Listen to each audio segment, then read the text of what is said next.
Wade and Wade reacts. We got another request to react to a Kakarot197 video.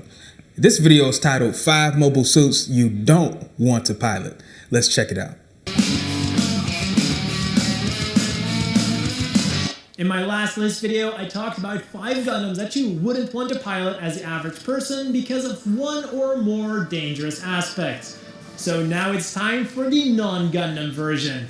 Again, the same guidelines apply. This is from the context of the average pilot. All mobile suits are on the list for a different reason, to keep things from getting too repetitive, and I have tried to order them from least dangerous to most dangerous. And talking about things that will give you a head start, the first machine on this list, the Tallgeese. Without a doubt, looks like a good looking suit. Famous deadly machines. But unlike many other machines on this list, it doesn't have to be. As the granddaddy of all mobile suits in the after-colony era, the Tallgeese was a fearsome mobile suit with powerful weapons, speed, and agility. In fact, it was too fearsome and was mass-produced as the simplified and much cheaper Leo. The biggest problem with the Tallgeese were the Super Vernier boosters on the shoulders. These allowed the Tallgeese incredible speed and acceleration to the point where weapons simply could not lock onto it. Why aren't you firing another cannon? Sounds like a suit I would want to pilot so far. We can't lock onto it. That's impressive. The downside was that this generated a with suicidal him? 15 Spitting out Gs blood. for the pilot. To put things into perspective, the record amount of Gs on a roller coaster is 6.3, lasting only a few seconds. Fighter pilots with purpose-made suits to combat G-forces and special training can endure a constant 9 Gs. And finally, testing has shown that an average person can endure 10 G for about a minute and 20 G for less than 10. The key word here being endure. You still have to be able to control the Tallgeese in the meantime. And several test runs during Gundam Wing showed that the full performance of the Super Verniers could put even a veteran pilot out of commission. Still, short speed bursts shouldn't kill you. So if you work out a bit, or a lot, and don't go all Rambo with the Tallgeese, you should be fine piloting this beastly mobile suit. No amount of training will prepare you for the next machine on this list, the Schuzrum-Galluss. Mobile suits in space come in all types and shapes, but they generally have one in the middle thing in is common. definitely shaped Thrusters weird. to deal with the weightlessness of space. This was not the case for the Schuzrum-Galluss, a modified version of the Galluss J used by the That's Sleeves. a good looking one too. Essentially, this was a stripped-down version of the Galluss J for maximum mobility, and while it does make sense to remove armor in order to achieve this, removing the backpack and all other thrusters does not. Instead, it was forced to rely on AMBAC maneuvering and magnetic anchors that could be easily cut during combat. Once knocked off course by basically anything, all hope would be lost for the pilot. Not just making this a dangerous suicide mobile suit, that doesn't make too much sense at all. The anime and its related documents seem to suggest that the Schuzrum-Galluss was designed I remember this one on display the manga version in another showed video. that the Schuzrum-Galluss wasn't ready yet and was even forced to launch against the wishes of its engineer. And for the sake of both the pilot and the engineer, I really hope this is what happened. Because otherwise, I think this might just be the worst space mobile suit other than trying to use J-type Zaku in space. Another machine that you won't want to be using in space is the Zudah. But this thing is on the completely opposite side of the spectrum. The Zudah had it all when it competed against the Zaku 1 to become Zeon's next mainstay mobile suit. Great weapons, amazing speed, superb agility, I wouldn't feel comfortable operating this suit. Doesn't look like it's well armored enough for this the meant type that of the battle original it's going to Zudah be was in. shelved and the Zaku 1 won the arms race. But this wasn't the end of the Zudah. With the tide of the war turning against Zeon, they threw everything they had into the fight. This included their supposedly new secret weapon that would ensure victory for Zeon, the Zudah. But instead of Zeon's savior, the new Zudah was little more than a slightly upgraded prototype Zudah. And just as the engine of the prototype, the supposed new engine was still prone to overheating, resulting in the same grisly fate for the pilot. No matter how good a machine is, or how good of a pilot you think you are, if it can randomly turn you into a barbecue, I'd suggest staying far away from it. I thought that shit only overheated if you push it to its limit, because that's what the dude did in this episode.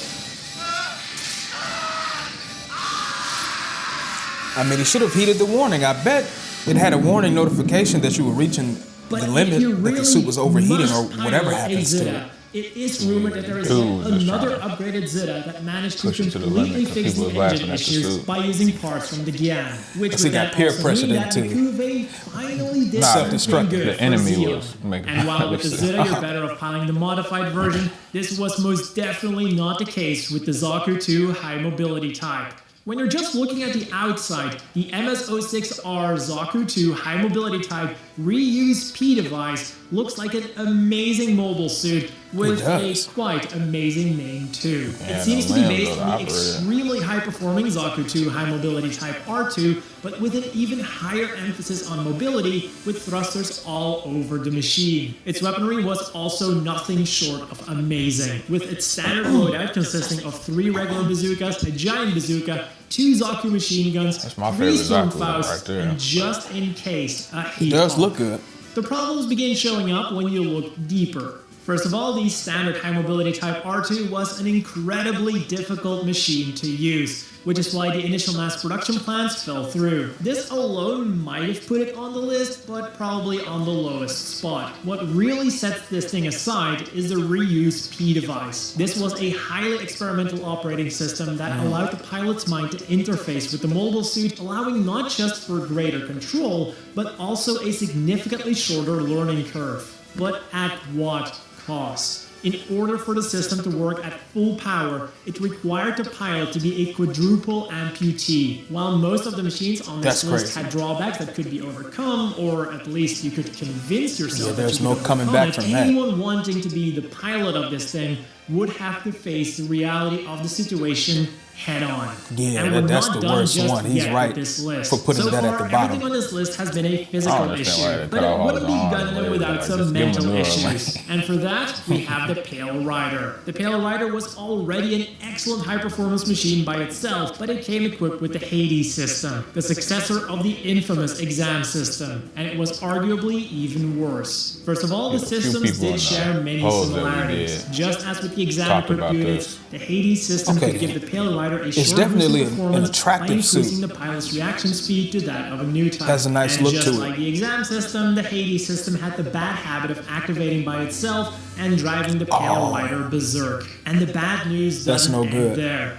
The big difference between the exam and the Hades systems was how exactly they achieved this performance boost. While the exam system relied on the captured soul of the new type Marion Welch, the Hades system forcefully overclocked the neurotransmitters of the Pale Rider's pilot, leading to a loss of memory. Crazy. And there's still more. Once the Hades system kicks in, voluntarily or not, the G-forces exerted by the high-performance Pale Rider could easily kill an average person. So once your Pale Rider goes berserk, good luck. You're gonna need it. Why did these suits have terrible I want to drawbacks? end this video with an honorable And how long mention. were these suits the GM Juggler. used, This Frankenstein knowing gym that they had has these a bit drawbacks? of everything. Somebody The told Ground about Gym's this one, too. torso, That's the Gym garbage. Trainer's double-seater cockpit, the Gym Command's backpack, the Alex's Chobum armor, and most importantly, balls. The one thing it lacked was performance. This thing was designed to mimic Zeon's new type mobile armors. But since the Federation lagged behind in new type research, they just used what they had. 2 remote-controlled balls slapped onto a gym. And this is what the second pilot was for, by the way. Not only was this solution far from ideal, but the base gym also couldn't move around too much when the balls were flying around, making it the perfect target. In response to this, they simply added the Chobum armor to make it more durable and called it a day. This whole debacle of a mobile suit went about as well as you'd imagine, making this mobile suit not only dangerous for you to pilot, but also for your friend that's helping you out. Of course, development was quickly halted after the Federation forces obtained Zeon's new type research. And good that they is called it all for early. this list of 5 mobile suits 'Cause that you that's wouldn't a want detriment, to pilot a as disadvantage the average on the person. battlefield. If you think that I missed something, let me know in the comments down below. For that last suit, what part of the timeline does that take place in? Because they said that that Xeon had more better new type technology than Earth Federation, but I thought that the Federation, they at one point in the timeline they had the Titans, and I thought they was leading the charge in new type development systems. Hey, that's interesting. I thought they were too.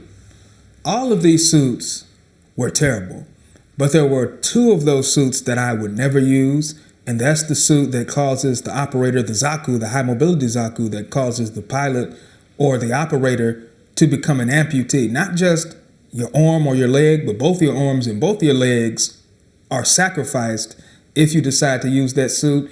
And the suit where the suit actually takes over the brain of the pilot and then moves so fast that it will cause the death of the pilot. Yeah, those 2 suits I would never touch. Yeah, you talking about the Zudah, which dude pushed in an actual episode, he pushed too far. I always thought like... No, the suit that has the mechanism where it activates by itself. Oh, you talking about the rider, the one that can kill their friends and all that? Yeah, but yeah, back to that... the other suit that I was talking about, the last one, when I was talking about the history, because I know for a minute they had the Titans, and the Titans, they was like some like militarized group that was almost more powerful than the Earth Federation themselves, and they had like not new types, what was it called? It was some type of like cyber new types. That's what it was called. So that's why I was asking what time in the timeline that Xeon had better technology than the Earth Federation. That's for anybody that's watching this video and they don't know what I'm talking about. That does it for our reaction to this subscriber request. And let us know down in the comments which out of these 5 suits would you never operate, and let us know why. Also, like, share, subscribe, and hit the notification bell so that you'll never miss a video from Wade and Wade Reacts. And we're out of here. Peace.